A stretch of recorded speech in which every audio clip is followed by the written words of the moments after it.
শাইখে চরমনাই মোহাম্মদ ফয়জুল করিম, তিনি এখানে ম্যাডাম খালেদা জিয়ার বর্তমান অবস্থা খোঁজখবর নিয়েছেন এবং দোয়া করেছেন। এর আগেও তিনি বিভিন্ন মাহফিলে সাবেক প্রধানমন্ত্রী বিএনপি চেয়ারপারসন ম্যাডাম খালেদা জিয়ার জন্য দোয়া করেছেন।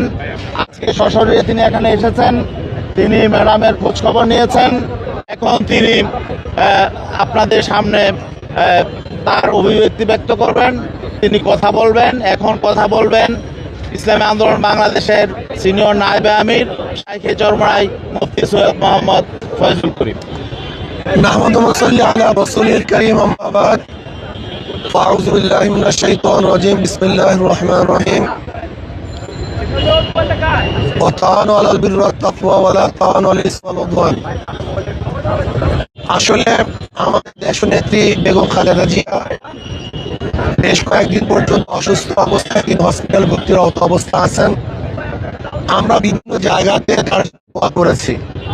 আপনারা নিশ্চয়ই মিডিয়ায় দেখেছেন, আমি মাহফিলগুলিতে সূরা ফাতিহা, সূরা ইখলাস তেলাওয়াত করে তার জন্য দোয়া করছি।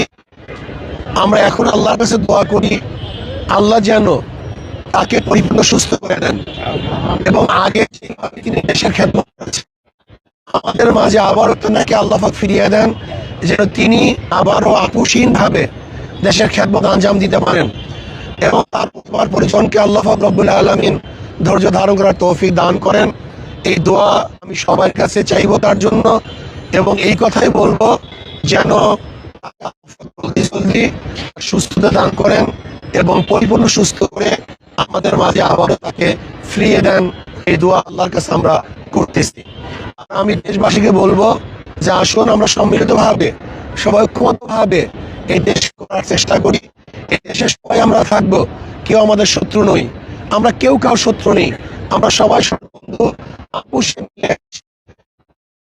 মিলেমিশে সমস্ত আদর্শ, সমস্ত নীতি, সমস্ত ধর্মের লোক একত্রিত হয়ে আমরা যদি দেশকে সাজাতে চেষ্টা করি, চেষ্টা করি, বিশ্বাস করি ইনশাআল্লাহ অবশ্যই আমরা সমস্ত রাজনৈতিক দলগুলি আদর্শ এবং নীতি ভিন্ন হওয়া সত্ত্বেও একত্রিত হয়ে দেশকে উন্নয়নের চেষ্টা করি, তো অবশ্যই ইনশাআল্লাহ আমরা দেশকে উন্নয়ন করতে পারবো। আল্লাহ আমাকে সবাইকে এই দেশের কল্যাণের জন্য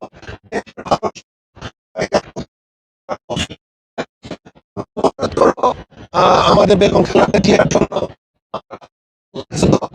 আমি একটু দোয়া করবো। আল্লাহ বেগম খালেদা জিয়ার পরিপূর্ণ শেফা নসিব